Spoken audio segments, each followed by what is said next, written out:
Hello everyone, this is Rahul Vishwakarma. इस video में हम लोग देखने वाले हैं फंक्शन। तो फंक्शंस जो है ना, बहुत ही इंपॉर्टेंट टॉपिक है, क्योंकि चाहे आप जावा ले लो, चाहे पाइथन ले लो, चाहे जावास्क्रिप्ट ले लो, चाहे सी प्लस प्लस ले लो, चाहे कोई भी प्रोग्रामिंग लैंग्वेज ले लो, फंक्शन जो है ना हर एक प्रोग्रामिंग लैंग्वेज में आपको मिल ही जाता है। ऑलराइट, तो इसमें से कोई भी प्रोग्रामिंग लैंग्वेज में अगर आपने फंक्शन सीखा ना, तो बाकी प्रोग्रामिंग लैंग्वेज में आपको फंक्शन समझ आ जाएगा, क्योंकि इसमें जो फंक्शन का जो कॉन्सेप्ट होता है ना, 80 to 90% सेम होता है। ऑलराइट, इसलिए फंक्शन बहुत ही इंपॉर्टेंट टॉपिक है। और इसके जो फंक्शंस के जो फीचर्स है ना, उससे और भी फंक्शन जो होता है इंपॉर्टेंट टॉपिक बन जाता है। ऑलराइट, तो फंक्शन को समझने के लिए डायरेक्टली जाते हैं हम लोग वीएस कोड में। तो यहाँ पे आप देखोगे तो मैंने ऑलरेडी एक फाइल बना है जिसका नाम है function demo dot C P, and उसमें मेन फंक्शन ऑलरेडी बना के रखा है। तो यहाँ पे एक सिनेरियो लेते हैं और उस सिनेरियो के थ्रू हम लोग समझते हैं कि फंक्शन। ऑलराइट, तो मैं यहाँ पे सपोज करो एक नंबर लेता हूँ, टीचर नंबर लेता हूँ जिसका नम 1। ऑलराइट, इसकी वैल्यू मैं देता हूँ सपोज 20, एंड उसके बाद एक दूसरा भी नंबर लेता हूँ जिस num 2, जिसकी वैल्यू मैंने। अब मुझे क्या करना है, इन दो नंबर्स का एडिशन करना। एडिशन करना है तो सिंपली मैं क्या करूँगा, num 1, बट इसका जो एडिशन है मुझे कोई एक वेरिएबल में सेव करना पड़ेगा। इसलिए मैं एक और वेरिएबल बना लूँगा एंड मैं num 1 और num 2 की वैल्यू को। अब एडिशन तो हो गया, अब मुझे इसको क्या करना है, प्रिंट करना है। तो चलिए लिखेंगे आउट। ऑलराइट, सी आउट में हम लिखेंगे। ऑलराइट, तो सी आउट में हम लिखेंगे sum of num 1 and num 2 is C. Alright, now इसको रन करके देखते हैं इसका आउटपुट क्या आता है। Alright, we got the output sum of num 1 and num 2 is 50, यानी कि 20 plus 30 is equal to 50। Alright, ये तो एकदम सही चल रहा है। नाउ अभी हमको बोल दिया गया कि यहाँ पे जो दो वेरिएबल है, इसके अलावा और दो वैल्यू है। सपोज num 3 की वैल्यू सपोज 40 है, और एक वेरिएबल है जिसका नाम है वैल्यू 40 है, इसका भी एडिशन करना है। ऑलराइट, तो हम बोलेंगे ठीक है, तो हम क्या करेंगे, इसको ही, ये जो कोड है इसको ही कॉपी कर लेंगे या फिर वापस लिख लेंगे, और यहाँ पे लिखेंगे num 3, और यहाँ पे लिख देंगे 4, और यहाँ पे सी की जगह पे सपोज कर देते हैं, एंड यहाँ पे हम लिख देंगे 3, और num 1 की जगह पे वापस हम 4। ऑलराइट, अब इसको भी रन करके देखते हैं कि इसका आउटपुट क्या आता है। ऑलराइट, तो यहाँ पे sum of num 1 num 2 is 50, and sum of num 3 and num 4 90, यानी कि 40 प्लस 50 इज इक्वल टू 90, यानी कि आंसर तो राइट आ रहा है। तो अब देखो यहाँ पे प्रॉब्लम क्या है। प्रॉब्लम ये है कि अगर आप और भी नंबर्स का एडिशन बोलिए, अब बोला कि num 5 num 6 भी है, num 7 num 8 भी है, num 9 num 10 भी है, सबका एडिशन करके हर एक नंबर का दो दो नंबर है उसका एडिशन करो। तो मुझे क्या करना पड़ेगा, बार बार ये जो कोड है ये लिखना पड़ेगा। राइट, बार बार ये जो कोड है यहाँ पे रिपीट होगा। तो यहाँ पे प्रॉब्लम यही है कि अपना कोड जो है बार बार रिपीट हो रहा है, यानी कि एक ही कोड में बार बार लिख रहा हूँ, सिर्फ नंबर्स की जो वैल्यू है वो चेंज हो रही है। राइट, और दूसरा प्रॉब्लम ये है कि अगर मैंने इसको 10-15 बार यही एडिशन किया, 10-15 नंबर्स, तो मुझे क्या करना पड़ेगा, अगर बाद में बोल दिया कि अगर एडिशन नहीं करना था, सब्ट्रैक्शन करना था, तो उस केस में क्या होगा। उस केस में मुझे प्लस जहाँ जहाँ पे, यानी 10-15 जगह पे मैं जहाँ पे प्लस लिखा है सब जगह मुझे माइनस करना। ठीक है, तो ये मैं आपको एकदम छोटा सा सिनेरियो में समझा रहा हूँ। अगर ये बहुत बड़ा केस होगा, सपोज करो कि मैंने बहुत बड़ा कॉम्प्लेक्स कुछ प्रोग्राम लिखा है 10 से 15 लाइन का, और उसको मैंने 25-30 जगह सॉफ्टवेयर में अपने यूज, राइट, या प्रोजेक्ट में यूज़ किया। अब मुझे बाद में रिक्वायरमेंट आया कि वो जो 10-15 लाइन का तुमने प्रोग्राम है उसमें 5 लाइन जो है अलग रहेगा, तो उसमें चेंजेस करना है। तो मुझे 15-20, जो भी मैंने 20-25 जगह लिखा है वो हर जगह जाके चेंजेस, इसमें आपको गलतियाँ करने का चांस बढ़ जाता है। प्लस इसमें ऐसा ज़रूरी नहीं कि आप हर जगह अपडेट करोगे, या कहीं कहीं जगह छूट भी सकता है। राइट, तो गलतियाँ करने का चांस भी बढ़ सकता है। इसलिए यहाँ पे ऐसा कुछ होना चाहिए जिससे हम लोग क्या करें, ये जो प्रोग्राम है ना, ये जो कोड एडिशन का और ये जो मैसेज प्रिंट करने का है, उसको एक ही बार लिखे। फिर हम क्या करें, उसको बोल दे कि यार ये जो num 1 और num 2 ये दो नंबर्स है, ये तू ले ले और मुझे एडिशन करके दे दे। ठीक है, तो ऐसा कुछ होना चाहिए कि एडिशन और ये जो मैसेज प्रिंट हो रहा है एक ही बार कोड रहना चाहिए, और बाकी ये जो कोड है ना बार बार रिपीट नहीं होना चाहिए। तो उसके लिए आता है फंक्शन। ठीक है, तो फंक्शन का जो सिंटैक्स होता है पहले वो देखते हैं। फंक्शन का जो सिंटैक्स होता है उसमें पहले आता है रिटर्न टाइप। ठीक है, फंक्शन के सिंटैक्स में पहले रिटर्न टाइप क्या हो सकता है? आपका रिटर्न टाइप में इंटीजर हो सकता है, रिटर्न टाइप में कैरेक्टर्स हो सकता है, रिटर्न टाइप में बुलियन, यानी कि जो डेटा टाइप्स हो सकते हैं। और रिटर्न टाइप में एक और चीज आता है वॉइड। ठीक है, रिटर्न टाइप में एक और चीज क्या आता है? वॉइड आता है। वॉइड हम कब यूज करते हैं? जब हमको कुछ भी रिटर्न नहीं करना रहता है, तब उस केस में हम लोग क्या यूज करते हैं? वॉइड यूज करते हैं। ठीक है, रिटर्न यानी कि ये जो फंक्शन है ये कुछ ना कुछ रिटर्न करना है। मान लो मैं एग्जांपल लेता हूँ, सपोज करो आपका एक फ्रेंड है। ओके, आपने उसको पैसे दिए, उसने उसको कुछ पैसे की ज़रूरत थी, उसको आपने कुछ पैसे दिए। ठीक है, अब वो क्या करेगा, बोलेगा कि ठीक है भाई, मैं ये मुझे आज ज़रूरत है पैसे, तो आपने उसको पैसे दिए और आप बोलोगे कि ठीक है मुझे 10 दिन बाद लौटा देना, तो वो आपको पैसे के बदले आपको वापस पैसे रिटर्न कर रहा है। तो यहाँ पे तो उसका रिटर्न टाइप क्या हो जाएगा? पैसा ही हो जाएगा। ठीक है, तो यहाँ पे एग्जाम्पल के समझ रहे हो, पैसा रिटर्न टाइप नहीं होता है, रियल लाइफ में एग्जाम्पल ले रहा हूँ। ठीक है, अब आप बोलोगे कि ठीक है, अब दूसरा केस लेते हैं कि आप अपने फ्रेंड को पैसा दे रहे हो या फिर किसी दुकानदार को पैसा दे रहे हो, अब बोल रहे हो कि मुझे इस पैसे के बदले मुझे कुछ सामान रिटर्न करो। इसका रिटर्न टाइप इस फंक्शन का क्या हो जाएगा? उस सामान, जो भी सामान आप ले रहे हो पैसे के बदले, यानी कि जो पैसा है हम लोग यहाँ से पास करेंगे, जो पैरामीटर्स है यानी कि जो फंक्शन है वो क्या करेगा? एक दुकानदार है समझ, ये क्या करेगा? आपसे पैसे लेगा, उसके बदले आपको रिटर्न करेगा क्या? आपको सामान कोई रिटर्न करेगा। ठीक है, तो उसका रिटर्न टाइप सामान हो जाएगा। वैसे ही इसमें फंक्शन में होता है, ये फंक्शन क्या करता है? आपसे कुछ पैरामीटर्स लेगा। ओके, तो ऐसा कभी कभी क्या होता है, पैरामीटर नहीं भी लेता है, फिर भी वो रिटर्न करता है वैल्यू, यानी कि कुछ पैरामीटर्स आपसे लेगा और उसके बाद आप बोलोगे कि सपोज वो दो नंबर्स लेगा, नम 1 और नम 2, के बाद उसका एडिशन करके वो आपको रिटर्न करेगा। तो एडिशन जो होता है, कोई भी नंबर का एडिशन करने का, उसका डेटा टाइप क्या होगा? इंटीजर होगा। तो ये क्या करेगा? वापस से इंटीजर रिटर्न, तो इसका रिटर्न टाइप आ जाएगा आपका इंट। ठीक है, तो इसके बारे में और भी हम चर्चा करेंगे आगे, इसको और भी डिटेल में पढ़ेंगे, सिर्फ इतना समझ के रखो। तो फंक्शन क्या करता है, कभी कभी कुछ ना कुछ वैल्यू रिटर्न करता है, तो उस केस में हम यहाँ पे उसका डेटा टाइप लिखते हैं कि ये वैल्यू क्या रिटर्न करने वाला है। ऑलराइट, अगर कुछ भी रिटर्न नहीं करता है तो उस केस में वॉइड। तो एग्जांपल के लिए सपोज आप मंदिर में जा रहे हो, आप डोनेशन कर रहे हो। ठीक है, मंदिर में आपने चंदा चढ़ा दिया, पैसा दे दिया, उसके बदले आपको कुछ रिटर्न नहीं मिलने वाला। ठीक है, या फिर आप आपके अपने दोस्त को बोल रहे हो कि भाई उसको ज़रूरत है, आप उसको डोनेट कर दिया, या किसी को भी कोई चीज़ डोनेशन कर रहे हो। ठीक है, उस केस में आपको कुछ रिटर्न नहीं आ रहा, उस केस में आप क्या लिखोगे? रिटर्न टाइप यहाँ पे वॉइड लिखोगे। ठीक है, तो ये है आपका रिटर्न टाइप। उसके बाद आपको लिखना पड़ता है फंक्शन का नाम, उसके बाद यहाँ पे पैरामीटर्स लिखने पड़ेंगे। पैरामीटर्स यानी कि यहाँ पे आपको जैसे कि मुझे एडिशन करना है, तो यहाँ पे मैं लिखूंगा num1 और num2। ठीक है, तो यहाँ पे दो पैरामीटर, इंटीजर पैरामीटर मैं पास करूंगा। उसके बाद आ जाता है मेन फंक्शन का बॉडी पार्ट। बॉडी यानी कि यहाँ पे तो बॉडी कैसे लिखते हैं, तो आपको पहले यहाँ पे करली ब्रेसेस लगाना पड़ेगा। करली ब्रेसेस के अंदर आपको फंक्शन बॉडी में आप क्या लिखोगे? जो भी ये फंक्शन परफॉर्म करने वाला है। ठीक है, जैसे कि ये फंक्शन क्या करेगा? ऐड करने वाला है। तो यहाँ पे सपोज आपने दो नंबर्स पास किए एडिशन के लिए, ये क्या करेगा? एडिशन करेगा। सी इज इक्वल ए प्लस, यहाँ पे सपोज ए पास किया, यहाँ पे बी। यहाँ पे जो भी मतलब ये फंक्शन क्या करने वाला है, परफॉर्म करने वाला है, वो इस फंक्शन की बॉडी के अंदर लिखा जाता है। ऑलराइट, तो बिना देरी के हम लोग डायरेक्टली जाते हैं और फंक्शन बना के देखते हैं। तो यही जो चीज़ था, हम लोग क्या करेंगे? इसका फंक्शन बना।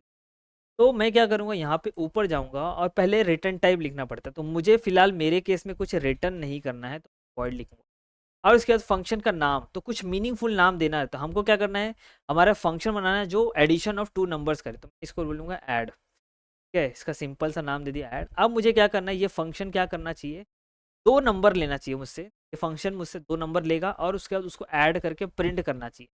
तो यानी कि इसके अंदर मैं दो पैरामीटर पास करूंगा, इंट ए, और दो नंबर का जो डेटा टाइप क्या रहेगा? इंटीजर रहेगा, तो इसलिए मैं यहाँ पे लिखूंगा इंटीजर ए और यहाँ पे लिखूंगा इंटीजर बी।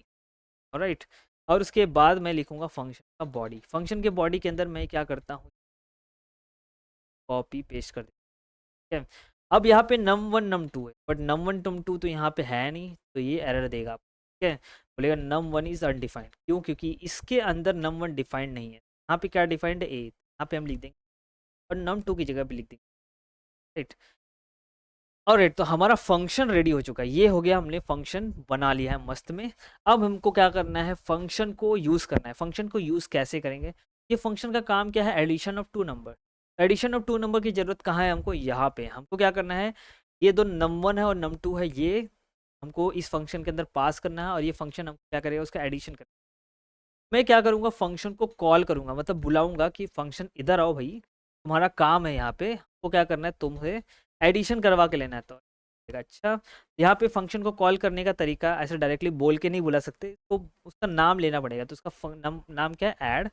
यहाँ पे लिख देंगे ऐड, और उसके बाद यहाँ पे पैरेंथेसिस लगा दोगे, तो ऐसे ही आप फंक्शन को कॉल करोगे। बट यहाँ पे फंक्शन में 2 पैरामीटर पास है, तो यहाँ पे आपको एरर देगा, बोलेगा too few arguments function call, यानी कि यहाँ पे से आपको क्या करना पड़ेगा, जितने भी यहाँ पे पैरामीटर पास है वो यहाँ पे वैल्यू को डालनी पड़ेगी। यहाँ पे 2 इंटीजर वैल्यूज आपको पास करने, 2 इंटीजर वैल्यू हमारे पास है num1 और num2, तो यहाँ से मैं पास कर दूंगा num1 और यहाँ से पास कर दूंगा, ऑलराइट। तो यहाँ पे 2 वैल्यू पास कर दिया मैंने, num1 और 2। ऑलराइट, अब यहाँ पे होगा कि आप बोलोगे कि ये क्या कर रहे हो आप, यहाँ पे आपने ए लिखा है और बी लिखा है, यहाँ से num1 num2 पास कर रहे हो, तो क्या ये चलेगा?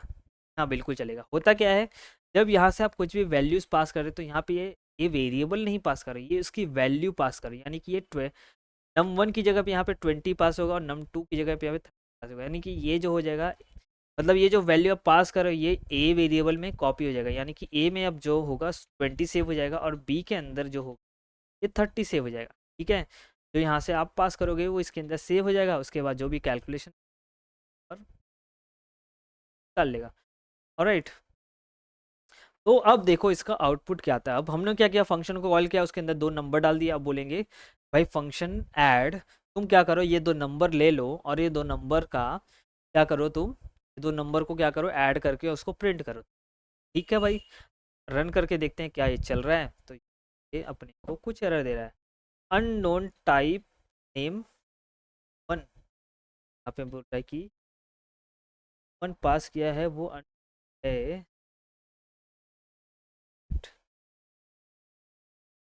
ये कोड रनर का। यहाँ पे अब देखो, इसको थोड़ा क्लियर कर देता हूँ, वापस रन करते हैं। यहाँ पे अब देखो अपने को आउटपुट मिल जाएगा, sum of num1 and num2 is, alright, अपने को आउटपुट मिल रहा है, यानी कि ये जो फंक्शन है भाई ये परफेक्टली काम कर रहा है। अरे क्योंकि इसने 20 + 30 को प्लस करके 50 दिखा।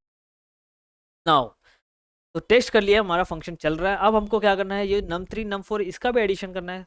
हम क्या करेंगे, वापस से ये फंक्शन को ऐड कॉल करेंगे और यहाँ पे num1 और num2 की जगह पे num3 और यहाँ पे num4 कर देंगे, दैट्स इट। ठीक है, हमारा कोड हमने एक ही बार लिखा और बार बार हम उसको रीयूज कर रहे हैं, सिर्फ उसको नंबर दे रहे हैं, ये लेन 2 नंबर और ऐड करके बता भाई। तो वापस से हम रन करते हैं, वापस से एरर आ रहा है, पता नहीं इसको क्या हो रहा है, ऐसे ही अपने आप एरर देता है। देखो वापस रन किया तो चल गया। कभी कभी ये कोड रनर का एक्चुअली इशू आता है। अब देखो यहाँ पे आउटपुट आ गया अपना, sum of num1 and num2 is 50 and sum of num1 and num2 is 90, यानी कि करेक्ट आंसर आ रहा है। बट प्रॉब्लम ये है कि यहाँ पे बार बार num1 एंड num2 आ रहा है, यहाँ पे भी num1 num2, यहाँ पे भी राइट। यानी कि हमको क्या चाहिए, हमको ऐसा चाहिए, ये फंक्शन रिलेटेड नहीं है एक्चुअली, मैं थोड़ा डायनेमिक बनाता हूँ जो प्रिंट है। तो हम लोग क्या करेंगे, जो num1 num2 की जगह पे हमको क्या चाहिए, sum of 20 and 30 is equal to 50, and यहाँ पे आना चाहिए sum of 40 and 50 is equal to. वो कैसे करेंगे, तो यहाँ पे जो num1 num2 है इसको हम लोग डायनेमिक बनाएंगे, यानी कि इसकी वैल्यू अभी तो स्टैटिक है, यानी कि ये जो वैल्यू वही प्रिंट होगा।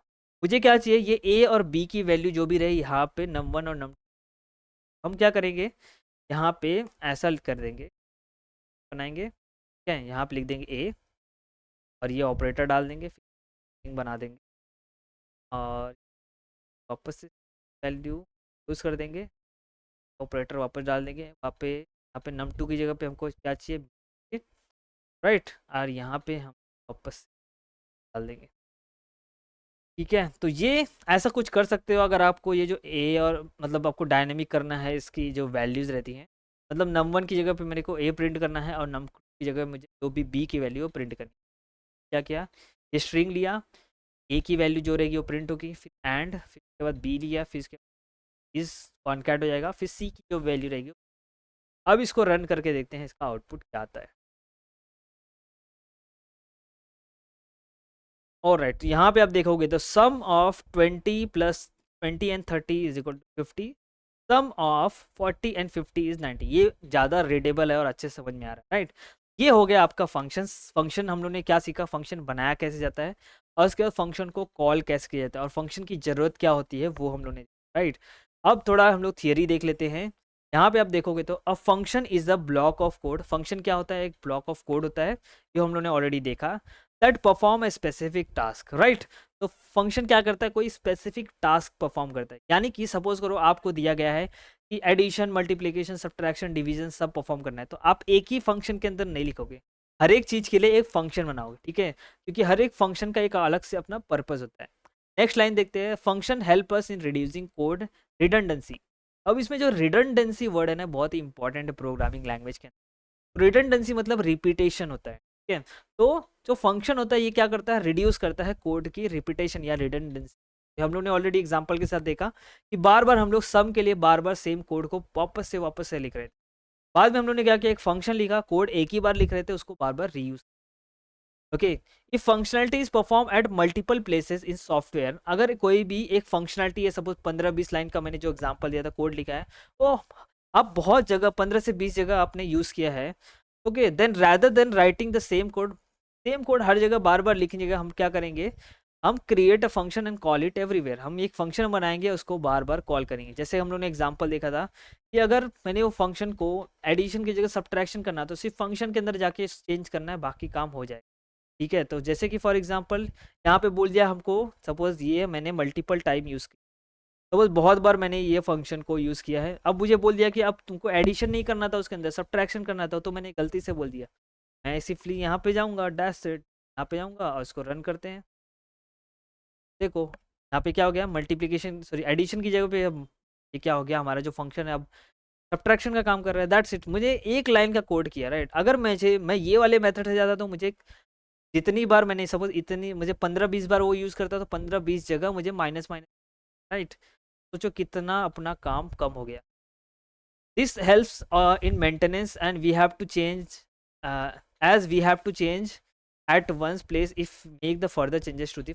यानी कि ये बोल रहा है कि ये जो फंक्शन यूज़ करते तो हमारा कोड का मेंटेनेंस कम हो जाता है। जैसे कि फॉर एग्जांपल हमने यहाँ देखा, ठीक है, तो हमारा कोड का मेंटेनेंस बहुत ही ईजी हो जाता है कि हमको बार बार हर जगह जाके कोड चेंजेस करने की जरूरत नहीं होती।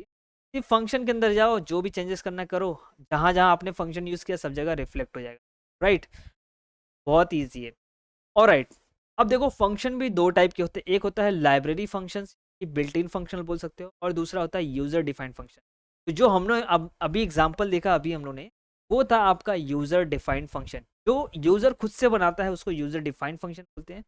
बिल्ट इन फंक्शन या लाइब्रेरी फंक्शन यानी कि जो ऑलरेडी सी प्लस में मौजूद है बहुत सारे फंक्शन, यानी कि आपको अगर स्क्वायर रूट निकालना है तो स्क्वायर रूट का फंक्शन सी प्लस में ऑलरेडी है, ओके, इनबिल्ट है। तो बहुत सारे जो ऐसे फंक्शन है जो सी प्लस प्लस को लगा कि जो सी प्लस प्लस जिस बनाया कि हाँ ये बार बार लोगों को रीयूज होगा, उस केस में लोगों ने क्या किया, बहुत सारे फंक्शन ऑलरेडी बना के रखा है जिसे बोलते हैं बिल्ट इन फंक्शन, राइट। यानी और जो फंक्शन हम खुद से बनाते हैं वो उसको बोलते हैं यूजर डिफाइंड। बाकी ये तो आपको पता ही है, ऑलराइट। नेक्स्ट लेक्चर में हम लोग देखने वाले हैं फंक्शन प्रोटोटाइप और उसके अंदर पैरामीटर्स और ये सारी चीज़ें जो है रिटर्न टाइप एंड ऑल बहुत ही डिटेल में, राइट। तो गाइस इस वीडियो को यहीं एंड करते हैं, मिलते हैं नेक्स्ट वीडियो में, टिल देन बाय बाय।